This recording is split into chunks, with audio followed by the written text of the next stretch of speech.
देखो जो तुम क्वेश्चन बोल रहा है उस क्वेश्चन में क्या बोला है, मोलारिटी निकालने बोला है ना।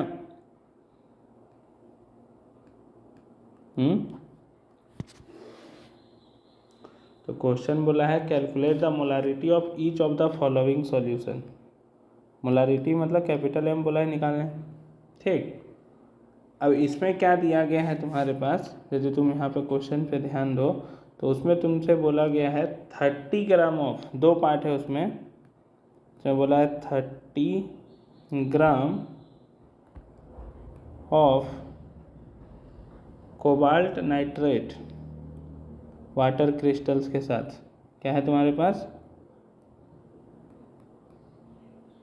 कोबाल्ट नाइट्रेट और साथ में है 6H2O, ठीक, इन 4.3 लीटर ऑफ सॉल्यूशन। यही क्वेश्चन है कि नहीं है। अब देखो इस क्वेश्चन में यदि तुम देखेगा तो मोलारिटी कब निकलता है, जब मोल्स निकलता है। तो मोल्स कैसे निकलेगा, तो मोल्स जो होता है वो क्या होता है, सिंपल क्वेश्चन तो है तुम्हारा, मोल्स बराबर क्या होता है, गिवन मास जो कितना दिया हुआ है 30 ग्राम डिवाइडेड बाय क्या होता है मोलर मास, इसका मोलर मास निकालो। तो इसका मोलर मास यदि तुम निकालेगा तो तुम यहाँ पे देख सकते हैं कि तुम्हारे पास पहले कोबाल्ट है, तो कोबाल्ट का कितना हो जाएगा 59, फिर है नाइट्रोजन, नाइट्रोजन यहाँ पे कितना है देखो NO3 एक साथ है देखो, और उसका डबल है, मतलब नाइट्रोजन 2 गो है, तो नाइट्रोजन का 28 हो जाएगा कि नहीं हो जाएगा। अब ऑक्सीजन, ऑक्सीजन यहाँ पे कितना हो जाएगा देखो 3 यहाँ पर और उसका डबल बोल रहा है, मतलब ऑक्सीजन कितना हो गया 6 हो गया कि नहीं हुआ। तो ऑक्सीजन 6 है तो 6 × 16 हो जाएगा, तो 6 × 16 कितना होता है 96। और यहाँ पर वाटर का हमको पता है 18 होता है, तो वाटर के वो है 6 ठो है, तो 6 × 18, तो 6 × 18 कितना हो जाएगा 108 होगा। अब इसको ऐड करो कितना आ जा रहा है तुम्हारे पास 9 8 17, 17 और 6 23, 23 और 8 31, 31 के एक हाथ में 3, यहाँ हो जाएगा 5 2 7, 7 3 10, 9 19 के 9 हाथ में 291 ग्राम आ रहा है, आया था तुम्हारा। अभी ग्राम ग्राम कट जाएगा तो 30/291 मोल आ गया। अब समझ में आ गया कि अभी भी नहीं आया, अब इतना मोल्स आ गया। अब तुम सोचो तुमसे पूछा मोलारिटी, तो मोलारिटी बराबर क्या होता है मोल्स पर लीटर, मोलारिटी। तो मोलारिटी का यदि हम बात करते हैं तो हो जाएगा तुम्हारे पास 30/291 divided by volume in litre. तो वॉल्यूम इन लीटर कितना दिया हुआ है 4.3 लीटर में ही दिया हुआ है, तो हमको 1000 से मल्टीप्लाई करने का ज़रूरत नहीं है, मतलब ये हो जाएगा 30/291 × 4.3। 4.3 से उसको यदि 10 हटा देगा तो 10 ऊपर चल जाएगा, इसको सॉल्व कर दो जितना आएगा तुम्हारा क्या हो जाएगा आंसर हो जाएगा, ठीक है। ये हो गया। अब इसका दूसरा पार्ट भी, इसका बी पार्ट भी बताना है।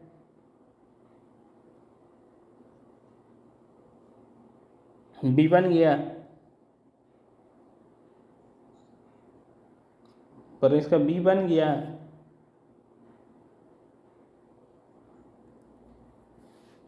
देखो बी नंबर, देखो बी नंबर क्वेश्चंस में क्या बोलता है तुम्हारे पास 0 मतलब 30 ml of 0.5 molar H2SO4 diluted to 500 ml। तो 30 ml ऑफ 0.5 मोलर H2SO4 का सॉल्यूशन है, उसको डाइल्यूट किया गया है 500 ml तक, कहाँ तक डाइल्यूट किया गया है? 500 ml तक। तो यहाँ पे ध्यान देने वाला बात यह है कि यदि हम इसको डाइल्यूट कर रहे हैं तो पहले तो मोलारिटी बोला है निकालने, तो हमको तो मोल्स चाहिए ना, मेन काम तो मोल्स का है मेरा, कि नहीं है? तब तुम यहाँ पे सबसे पहले सोचो कि 0.5 मोलारिटी दिया हुआ है इसका मतलब क्या है कि जो 0.5 मोल है वो 1000 ml में है कि नहीं है? अब कितना ml बोला है यहाँ पे? 30 ml। तो number of moles in 30 ml कितना होगा? तो देखो यूनिटरी मेथड से हम सोच सकते हैं कि जब 1000 ml था तो कितना मोल था? 0.5। तो एक था तो कितना होगा? 0.5 डिवाइडेड बाई 1000। जब 30 होगा तो कितना होगा? 0.5 डिवाइडेड बाई 1000 इंटू 30। तो मतलब हो जाएगा तुम्हारा 0.5 इंटू 30 डिवाइडेड बाई 1000। अब इसको सॉल्व करते हैं यदि हम लोग, कितना आ जाएगा? देखो 1 0 से 1 0 कट जाएगा। ये 0.5 का है, उसको हम लिख सकते हैं नीचे में 10 और फिर 100, मतलब फिर से आ गया 15/1000। 15/1000 मतलब कितना हो गया? 3 डिजिट पहले डेसिमल होगा, 0.015 कि नहीं होगा? अब हमको मोलारिटी पूछ रहा है, तो मोलारिटी बराबर हो गया, मोल इतना हो गया, तो हमारे पास 0.015 डिवाइडेड बाय वॉल्यूम चाहिए हमको। तो वॉल्यूम कितना दिया हुआ है यहाँ पे क्वेश्चन में? देखो 500 ml दिया हुआ है। तो यदि हम वॉल्यूम को ml में रखते हैं तो हमको 1000 से क्या करना पड़ेगा? मल्टीप्लाई। अभी तो सिंपल सा क्वेश्चन बन गया, इक्वेशन। 500 का टेबल से इसको 2 बार में काट देते हैं तो कितना हो जाएगा? 0.15 दूना 30, तो 0.030 हो जाएगा, 0.03 हो जाएगा। ठीक है, बाद में जो 0 लिखा हो उसको नहीं भी लिखेंगे तो चलेगा, तो इसीलिए हम बोल रहे हैं 0.03 हो जाएगा। समझ में आ गया? अब कौन सा क्वेश्चन? अगला 4 नंबर। देखो अगला जो क्वेश्चन है नेक्स्ट तुम्हारे पास, वो क्या दिया है क्वेश्चन में? क्वेश्चन में तुमसे बोला है मास ऑफ यूरिया निकालना है। ठीक है, मास ऑफ यूरिया। यूरिया का फॉर्मूला क्या होता है? NH2CO NH2। ठीक है, ठीक है, इसमें कोई दिक्कत? अब यहाँ पे क्या बोलता है? इतना मास ऑफ यूरिया कितना चाहिए, क्या बनाना है तुमको? रिक्वायर्ड इन मेकिंग, बनाना क्या है? 2.5 kg of 0.25 molal aqueous solution. क्या बनाना है? Aqueous solution. 0.25 kg of 2.5 kg of 0.25 molal, मतलब मोलल मतलब 0.25, स्मॉल m का बात कर रहा है वो। किसका बात कर रहा है? स्मॉल m का। और उतना कितना होना चाहिए? 2.5 kg होना चाहिए। तो कितना यूरिया का ज़रूरत पड़ेगा? तो देखो मोलालिटी निकालने के लिए भी हमको किसका ज़रूरत पड़ता है? यूरिया का। मतलब यदि हम यहाँ पे बात करते हैं जो सॉल्यूट होगा उसका मोलर मास का ज़रूरत पड़ता है, तो पहले यूरिया का मोलर मास निकाल लेते हैं। ठीक है, तो यूरिया का मोलर मास कितना होगा? Molar mass of urea. तो तुम यहाँ ध्यान से देखो, नाइट्रोजन 2 गो है, तो नाइट्रोजन 2 गो है तो 14 दूना हो जाएगा 28, एक है कार्बन तो कार्बन का हो जाएगा 12, और बचता है एक ऑक्सीजन, ऑक्सीजन का हो जाएगा 16, और 4 हाइड्रोजन, उसका हो जाएगा 4। 16 4 20, और इधर हो जाएगा 40, 60 आ रहा है, 60 ग्राम। क्या आया? 60 ग्राम। अब तुम सोचो जो हमको सॉल्यूशंस बनाना है वो 0.25 मोलल बनाना है। इसका मतलब क्या हुआ, 0.25 मोलल का मतलब क्या हुआ, 0.25 मोल इन 1000 ग्राम, ये होगा ना कि नहीं होगा।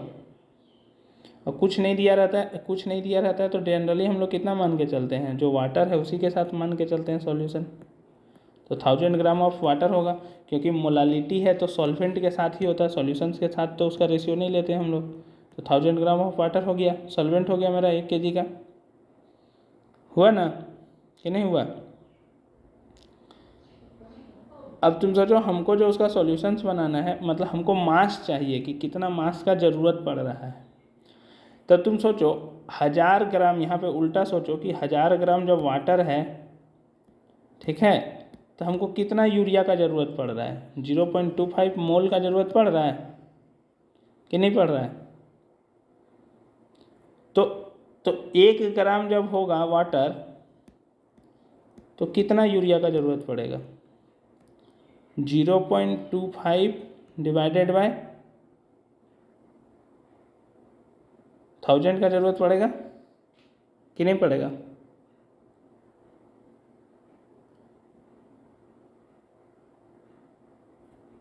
तो यहाँ पर हो गया इतना मोल का ज़रूरत पड़ेगा, ठीक।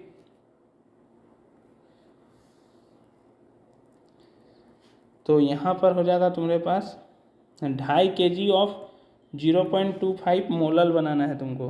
तो 2.5 kg मतलब कितना ग्राम हुआ, 2.5 kg मतलब कितना ग्राम हुआ, अरे 2500 ग्राम होगा। लेकिन तुम यहाँ पे गौर करो तो यहाँ पे लिखा हुआ है 2.5 kg of 0.25 molal aqueous solution, मतलब हमको 2.5 kg एक्वस सॉल्यूशन का चाहिए। मतलब यहाँ पे थोड़ा सा चेंज करना पड़ेगा तुमको। क्या चेंज करना पड़ेगा, यहाँ पे ध्यान देना। ई तुम्हारा 0.25 मोल है 1000 ग्राम वाटर में, ठीक है। हमको मास चाहिए, क्या चाहिए, यूरिया का मास। तो पहले हम क्या कर लेते हैं, जो मोल दिया हुआ है इसको मास में कन्वर्ट कर लेते हैं। मोल को मास में कन्वर्ट कर सकते हैं ना हम लोग कि नहीं कन्वर्ट कर सकते हैं। जैसे देखो मोल बराबर हम क्या कर रहे थे, मोल बराबर कर रहे थे हम लोग given mass divided by molar mass. तो यदि हमको मास चाहिए तो मोल को मोलर मास से मल्टीप्लाई कर देते हैं। मास चाहिए तो मोल कितना दिया हुआ है 0.25 इंटू मोलर मास कितना था 60 ग्राम। तो 60 से यदि हम मल्टीप्लाई कर देते हैं तो कितना आ जाएगा तुम्हारे पास 0.15 आ जाएगा। नहीं 0.15 कैसे आएगा, 25 गुना 6 हो जाएगा तुम्हारा 150 हो गया, और एक वो जीरो और 2 डिजिट पहले बैठाएंगे, एक जीरो, 15 ग्राम आ जाएगा। 15 ग्राम आएगा कि नहीं आएगा।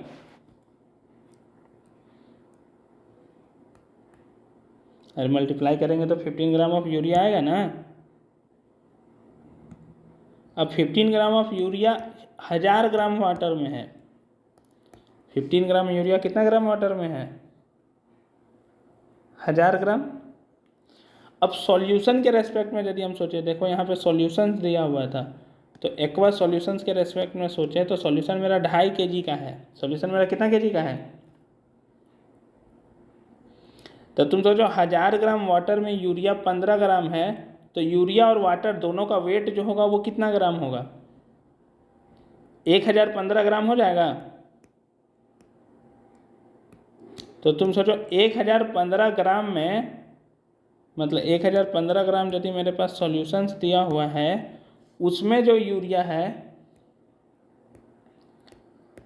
उसमें जो यूरिया है वो कितना ग्राम हुआ 15 ग्राम।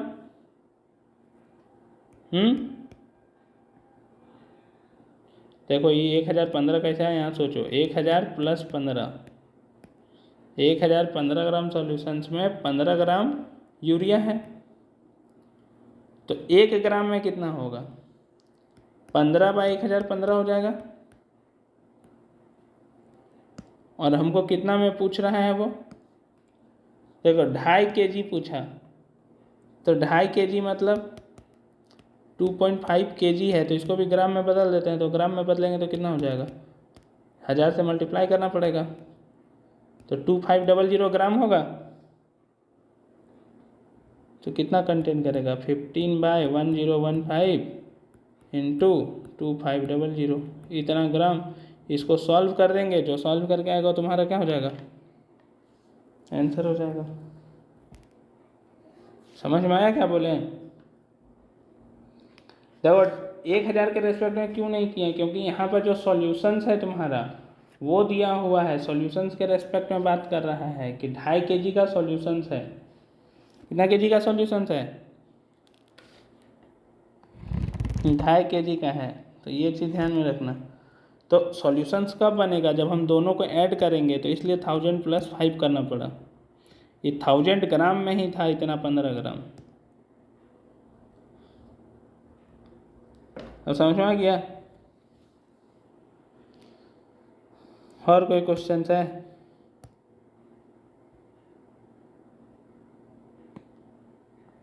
बन गया था ना बाकी सब? आंसर मिला लिया था ना? आंसर पीछे दिया हुआ था सबका, एनसीईआरटी का जो चैप्टर ख़त्म होगा उसके बाद वहाँ पे। नहीं, कैसे दिया होगा? चैप्टर जैसे ख़त्म हो रहा है उसी के लास्ट में दिया हुआ है। चैप्टर जैसे ख़त्म हो रहा है उसी के लास्ट में दिया हुआ है। तुम सबसे लास्ट में आंसर खोज रहा होगा, सबसे लास्ट में जो आंसर है वो एक्सरसाइज का आंसर है सबसे लास्ट में। चलो ठीक है, तुम्हें आंसर नहीं मिला है, बताओ कितना कितना आंसर है, बताओ। पहला वाला कितना आया था तुम्हारा? ये मास परसेंटेज वाला यूरिया का कितना आया था? 15.28 दिया हुआ आंसर है तुम्हारा। बेंजीन का और CCl4 का 84.72।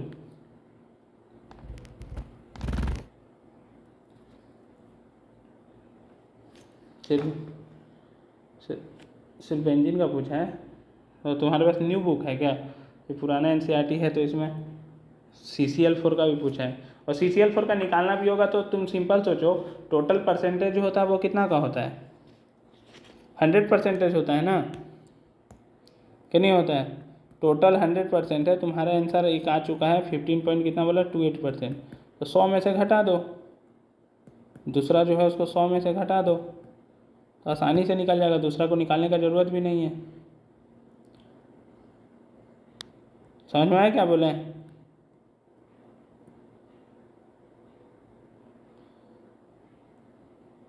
तो कितना आ जाएगा तुम्हारा? 84.72% आ जाएगा दूसरा।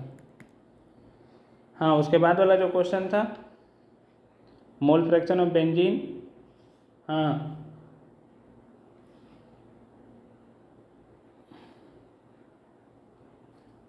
हाँ, 0.45 आ गया ना? चलो ठीक है।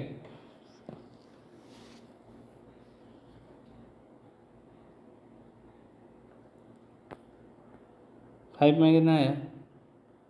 0.0263। हाँ, 0.0263 है। तो इसमें तो सारा चीज़ निकालने बोला है ना, मोलालिटी, मोल फ्रैक्शन। तो ये तो तुम मोल फ्रैक्शन का आंसर बताया लगता है। हाँ, 1.5 कुछ आया है। हाँ 1. ठीक है, तब कोई दिक्कत नहीं है, तब तुम सही बनाया है। तो ये सब समझ में आ गया ना कि mole fraction, molarity, mass percentage क्या होता है? एनसीईआरटी बुक पढ़ा था ना?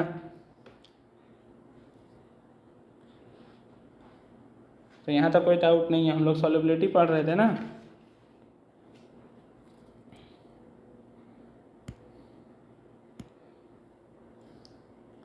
Solubility of solid in liquid पढ़े थे हम लोग। आज हम लोग क्या स्टार्ट करते हैं, solubility of gas in liquid.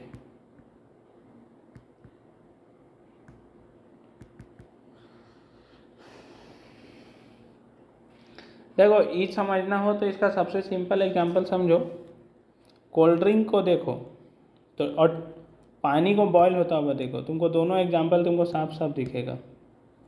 तुम कभी गौर किया है कि पानी को जब हम लोग गर्म करते हैं तो बुलबुला करते हुए ऊपर निकलता है कुछ इस तरह करके बुलबुला होते रहता है पानी को जब हम गर्म कर रहे होते तो? गौर किया है कि नहीं किया है? तो जब हम गर्म कर रहे हैं तो उसका टेम्परेचर एक तरह से क्या कर रहे हैं, बढ़ा रहे हैं।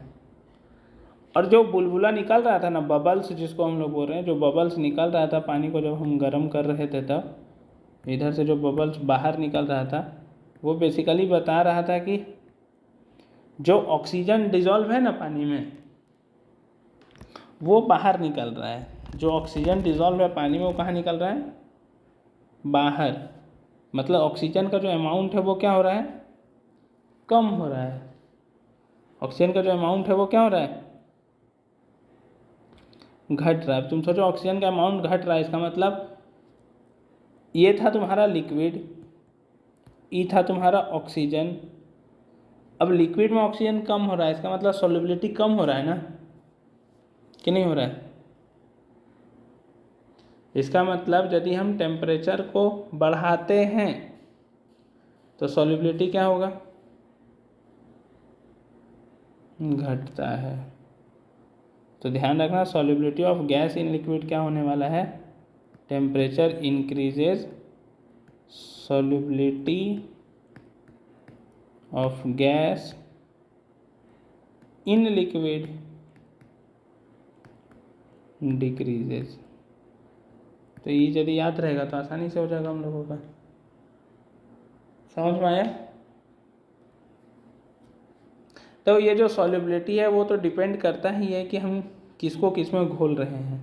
जैसे पानी में ऑक्सीजन बहुत कम डिजॉल्व है, लेकिन यही तुम पानी में HCl को घोल दो, पानी में किसको घोल दो, HCl को। ये सब हाईली सॉल्युबल होता है पानी में, बहुत ज़्यादा घुलता है पानी में। ये सब क्या होता है, बहुत ज़्यादा घुलता है पानी में, आसानी से घुल जाता है यदि हम बात करते हैं तो।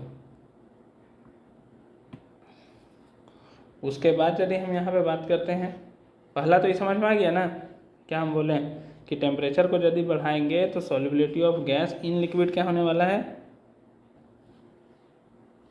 डिक्रीज होने वाला है। ठीक। दूसरा यहाँ पे पार्ट आता है प्रेशर से रिलेटेड, कि प्रेशर को चेंज करेंगे तो किस तरह का इफेक्ट देखने को मिलेगा। अब प्रेशर का इफेक्ट यदि जानना हो तो प्रेशर का इफेक्ट जानने के लिए, अच्छा एक क्वेश्चन बताओ, देखा ऐसा कोई गौर किया है कि जो एक्वेटिक एनिमल्स होता है, इसको बात करने से पहले, एक्वेटिक एनिमल्स मतलब समझ लो मछली ही एग्जाम्पल के तौर पर, वो गर्म पानी में थोड़ा मतलब हल्का गर्म पानी रहेगा तो वो जल्दी मर जाएगा, मतलब उसका डेथ हो जाता है जल्दी। लेकिन यही यदि पानी ठंडा रहेगा, क्या रहेगा, पानी ठंडा रहेगा तो वो ज़्यादा देर तक जिंदा रह सकता है। तो इसका कारण यही है कि जब हम लोग कम पानी रख रहे होते हैं, मतलब कम बोल रहे हैं, कम टेम्परेचर रख रहे होते हैं, तो जो सॉल्युबिलिटी ऑफ गैस है, जो यहाँ पर ऑक्सीजन है, वो ज़्यादा अमाउंट में रहता है। लेकिन टेम्परेचर जैसे बढ़ा देते हैं ऑक्सीजन क्या हो गया, कम हो गया, ऑक्सीजन का लेवल क्या हो गया, घट गया। तो इसीलिए जो ठंडा पानी होता है उसके कंपैरिजन में गर्म पानी में जो मछली होता है वो जल्दी मर जाता है, क्योंकि गर्म पानी में ऑक्सीजन जो है वो ऑटोमेटिक कम हो चुका है। तो तुम सोचो जो ऑक्सीजन डिजॉल्व है उसको सांस के तौर पर ले ही नहीं पाएगा, वहाँ से उसका यूज नहीं कर पाएगा ना। इसीलिए होता है कि जो थोड़ा गर्म पानी रहता है उसमें उस लोग का डेथ जल्दी हो जाता है, ठंडा पानी में ज़्यादा देर तक। हाँ, तो ये चीज़ ध्यान रखना कि वो ज़्यादा देर तक क्या कर सकता है, सरवाइव कर सकता है। अब यहाँ पे हम लोग बात कर रहे हैं किसका, प्रेशर का। हम क्या बोले यहाँ ध्यान में समझ में आया ना कि एक्वेटिक एनिमल्स जो कोल्डर वाटर है और वार्मर वाटर है, तो कोल्डर वाटर जो ठंडा पानी होगा उसमें वो ज़्यादा देर तक सरवाइव कर सकता है। क्या कारण है कि उसमें ऑक्सीजन गैस ज़्यादा अमाउंट में डिज़ोल्व रहेगा, और जो गर्म रहेगा उसमें ज़्यादा देर तक डिज़ोल्व नहीं रह पाएगा। अब हम बात कर रहे हैं प्रेशर का रोल, यदि हम बात करते हैं तो प्रेशर का ध्यान में रखने के लिए तुमको याद रखना पड़ेगा, सिंपल सा एग्जांपल तुम याद रख लो प्रेशर के लिए यदि तुमको ध्यान में रखना है तो ये तुमको एग्जांपल्स के तौर पर कहाँ पे याद रखना पड़ जाएगा, कोल्ड ड्रिंक वाला एग्जांपल ले लो। किसका एग्जांपल ले लो, कोल्ड ड्रिंक का। कोल्ड ड्रिंक में देखा है कि जब हम लोग उसका ढक्कन खोलते हैं तो तुरंत बाहर आने लगता है, मतलब ऊपर की ओर आता है झाग के फॉर्म में, कि नहीं। हाँ, तो ऊपर आता है, इसका मतलब क्या है, क्या कारण है उसका ऊपर आ रहा है। उसका कारण ये है कि जब हम प्रेशर रिलीज किए, ढक्कन हटाए तो प्रेशर क्या किए, हम रिलीज किए। तो जब हम प्रेशर को रिलीज कर रहे थे तो जो सॉल्युबिलिटी था गैस का वो क्या हो रहा था, कम हो रहा था। उसमें क्या घुला हुआ था, कार्बन डाइऑक्साइड। तो कार्बन डाइऑक्साइड क्या हो रहा था, बाहर निकल रहा था। लेकिन यही यदि हम प्रेशर को अप्लाई कर देंगे, मतलब ढक्कन को उसी तरह से बंद रखेंगे, तो उसमें वो ज़्यादा देर तक रहेगा कि नहीं रहेगा। मतलब प्रेशर को बढ़ाने पर सॉल्युबिलिटी क्या हो रहा है, यहाँ पर बढ़ रहा है, और प्रेशर को जब घटाएंगे तो सॉल्युबिलिटी क्या हो जाएगा, घट जाएगा। तो ये ध्यान में रखना कि गैस के लिए क्या होगा, सॉल्युबिलिटी लिक्विड में, कि प्रेशर बढ़ाने से क्या होने वाला है, बढ़ेगा, और प्रेशर घटाने से क्या होने वाला है, सॉल्युबिलिटी घट जाएगा। समझ में आ गया कि नहीं आया।